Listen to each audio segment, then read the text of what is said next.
ఫోటోని కుట్టేద్దాం. నగరంలో సరికొత్తగా ట్రెండ్ అవుతున్న ఎంబ్రాయిడరీ స్టైల్. పూర్తి వివరాలకు చదవండి రేపటి సాక్షి హైదరాబాద్ ఎడిషన్.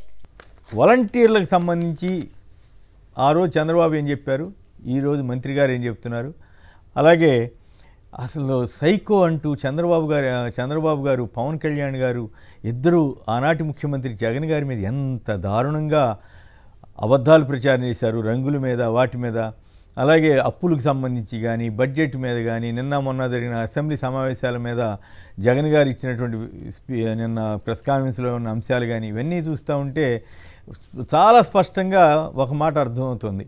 చంద్రబాబు గారు పవన్ కళ్యాణ్లు పోటీపడి అబద్ధాలు ఆడుతున్నారు. ఎవరు సైకో ఎవరు కాదు, అబద్ధాలు ఆడేవాళ్ళు సైకోలు అవుతారా, నిజాలు చెప్పి దెబ్బతిన్న వాళ్ళు సైకోలు అవుతారా, ఏమిటి అసలు ఎటుపోతోంది రాష్ట్రం? ఎన్ని రకాలుగా సరే బిల్డప్ బాబాయిలు ఈనాడు ఆంధ్రజ్యోతి పైకి ఆకాశానికి లేవనెత్తచ్చు కానీ బట్ జరుగుతున్న పరిణామాలు చూస్తే మాత్రం ఆంధ్రప్రదేశ్ని వీళ్ళు ఏం చేయబోతున్నారు, కేవలం ప్రజల్ని అబద్ధాలతోటే మభ్యపెట్టి నడపదలిచారా అన్న వస్తుంది. వాటి మీద చర్చలోకి వెళ్దాం. చర్చలోకి వెళ్ళడానికి ముందుగా కొన్ని ఇంట్రెస్టింగ్ విశేషాలు అలాగే ఇంట్రెస్టింగ్ వీడియోలు చూసిన తర్వాత చర్చలోకి వెళ్దాం. బాదడ చంద్రబాబు భాషకు అర్థాలు వేరు, బాదడమే సంపద సృష్టి, ప్రజలపై యూజర్ ఛార్జీలు, పన్నులు, టోల్ ఛార్జీలు, ఇదేనా మీ సూత్రం? సీఎం చంద్రబాబు నిలదీసిన వైఎస్ఆర్ కాంగ్రెస్ అధ్యక్షుడు జగన్. జన్కోలో సైతం రెడ్ బుక్ రాజ్యాంగం అంట. కొత్తగా అక్కడ వేధింపులు ఇవన్నీ నడుస్తున్నాయటండి. జన్కో అంటే పవర్ జనరేషన్కి సంబంధించింది.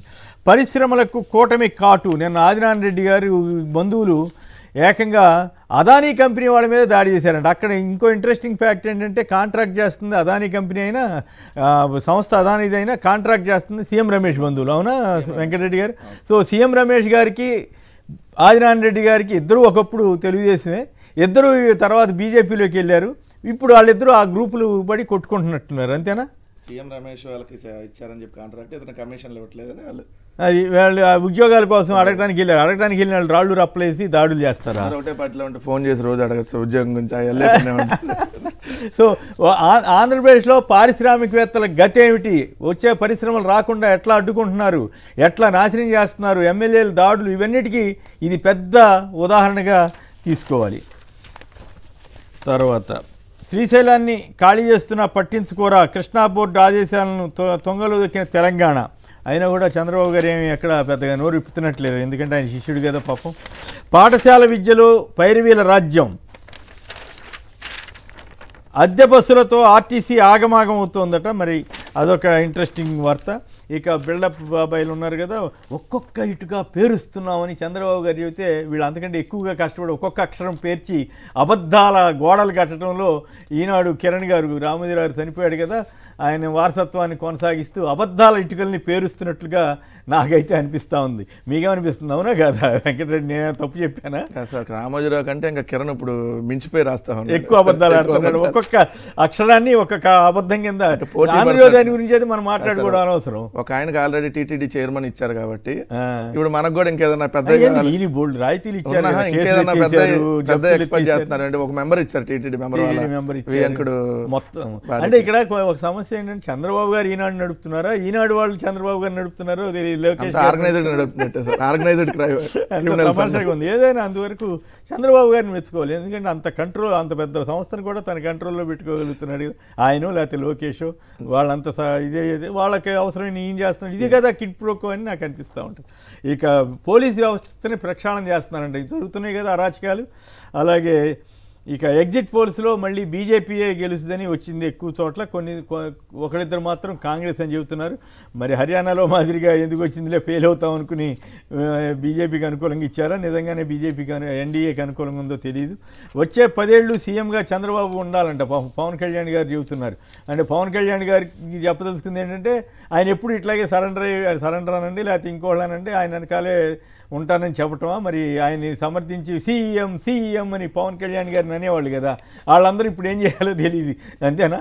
వాళ్ళందరూ ఇంకా రైట్. ఈ పాలన అంటే విశ్వాసం తీసుకొచ్చిందంట. 150 రోజుల్లో అద్భుతాలు చేసేసారంట చంద్రబాబు గారు పవన్ కళ్యాణ్ చెబుతున్నారు. మరి అద్భుతాలు ఏంటో జనానికి తెలిస్తే సంతోషం. కేటీఆర్ ఇక తెలంగాణకు వస్తే కేటీఆర్ని జైల్లో పెడతామని రేవంత్ రెడ్డి గారు ముఖ్యమంత్రి గారు హెచ్చరిస్తున్నారు. ఇక్కడ బీఆర్ఎస్ మాజీ ఎమ్మెల్యే పట్నం నరేందర్ రెడ్డిని ఉగ్రవాదిలాగా అరెస్ట్ చేశారని చెప్పి ఇక్కడ తెలంగాణ హైకోర్టు చాలా తీవ్రస్థాయితో పట్టింది.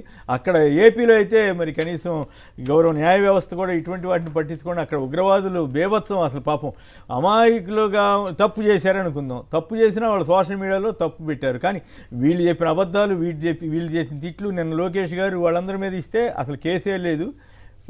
అక్కడ ఉగ్రవాదుల కంటే ఘోరంగా చేస్తున్నా కూడా దురదృష్టవశాత్తు వ్యవస్థలు కూడా ఆ స్థాయిలో స్పందించట్లేదు. పోలీసులు నిజంగానే ఎవరు ఉగ్రవాదులు అనేటువంటి అనుమానం కలిగించేలాగా అక్కడ పరిస్థితులు ఉన్నాయి. ఇక వీడియోలు కూడా చూసిన తర్వాత చర్చలోకి వెళదాం.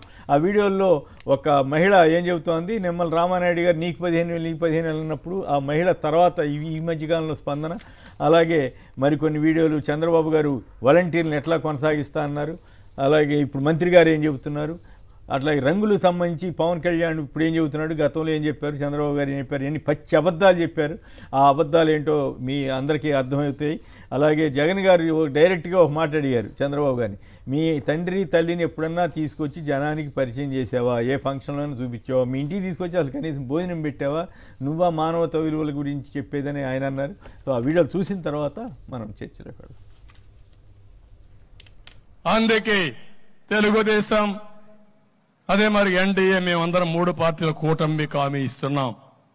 మీ ఉద్యోగాలు తీసేయం, వాలంటీర్ వ్యవస్థ కొనసాగిస్తామని మరొక్కసారి మీ అందరికీ హామీ ఇస్తున్నా.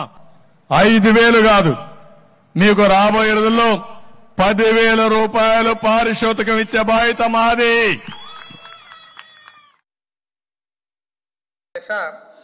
ప్రస్తుతం రాష్ట్రంలో వాలంటీర్ ఎవరు పనిచేయడం లేదు అధ్యక్ష. 2023 ఆగస్టు నుంచి వాలంటీర్ వ్యవస్థ ఈ రాష్ట్రంలో ఉనికిలో లేదు అధ్యక్ష.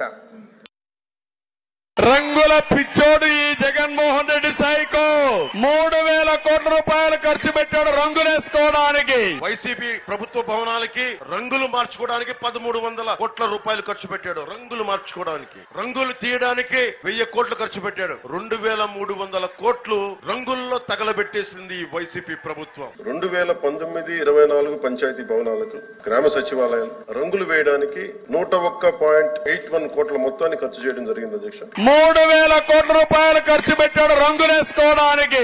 రంగులు వేయడానికి 101.81 కోట్ల మొత్తాన్ని ఖర్చు చేయడం జరిగింది అధ్యక్ష. 2,300 కోట్లు రంగుల్లో తగలబెట్టేసింది ఈ వైసీపీ ప్రభుత్వం. రంగులు వేయడానికి 101.81 కోట్ల మొత్తాన్ని ఖర్చు చేయడం జరిగింది అధ్యక్ష. ఇప్పుడు అమ్మఒడి ఒకరిగా వస్తుంది 13,000. ఎవరికి వస్తుంది? లలిత మౌనికకి రావట్లా. లలితకి 13,000 వస్తుంది. రేపొద్దున మన ప్రభుత్వం వస్తే మౌనికకి 15,000, లలితకి 15,000, ఇద్దరికి కూడా 2 15,000 30,000 వస్తుంది. నెక్స్ట్ టైం నెలకి మీకు 1,500 రూపాయలు మీ అకౌంట్ లో పడుతుంది. అంటే మీకు 18,000 వస్తుంది సంవత్సరం. అంటే 2 15,000 30,000 మీకు 18 48,000 రూపాయలు వస్తాయమ్మా. మన ప్రభుత్వం వస్తుంది. రేపు జూన్ నెల నుంచి మీ అకౌంట్ లో పడతాయి. ఓకేనమ్మా, హ్యాపీనా? అయ్యా చంద్రబాబు, సూటిగా నేను చంద్రబాబు ఒకటే ప్రశ్న అడుగుతున్నాను. నీ తల్లిదండ్రులు ఎవరో ఈ రాష్ట్ర ప్రజలకు ఎప్పుడైనా చూపించావా? చంద్రబాబు అడుగుతాను ఇదే సూటి ప్రశ్న. మానవతా విలువల గురించి మాట్లాడే నైతిక హక్కులు ఈ మనిషికి లేవు. వారితో ఎప్పుడైనా కలిసి ఉన్నావా? రాజకీయంగా నువ్వు ఎదిగిన తర్వాత నువ్వు కనీసం మీ ఇంటికి తీసుకువచ్చి 2 పూటల భోజనం పెట్టి వారిని సంతోషంగా పంపించావా? వాళ్ళిద్దరూ కాలం చేస్తే కనీసం తలకొరివైనా పెట్టావా వాళ్ళకు? నేను చంద్రబాబు నాయుడు ప్రశ్న అడుగుతాను. ఇలాంటి మానవతా విలువలు ఏమాత్రం లేని వ్యక్తి చంద్రబాబు. రాజకీయాల కోసం ఏమైనా చేస్తాడు, ఏ గడ్డైనా తింటాడు, ఏ అబద్ధమైన ఆడతాడు, ఏ మోసమైనా చేస్తాడు. ఇలాంటి వ్యక్తితో యుద్ధం చేస్తా ఉన్నాం.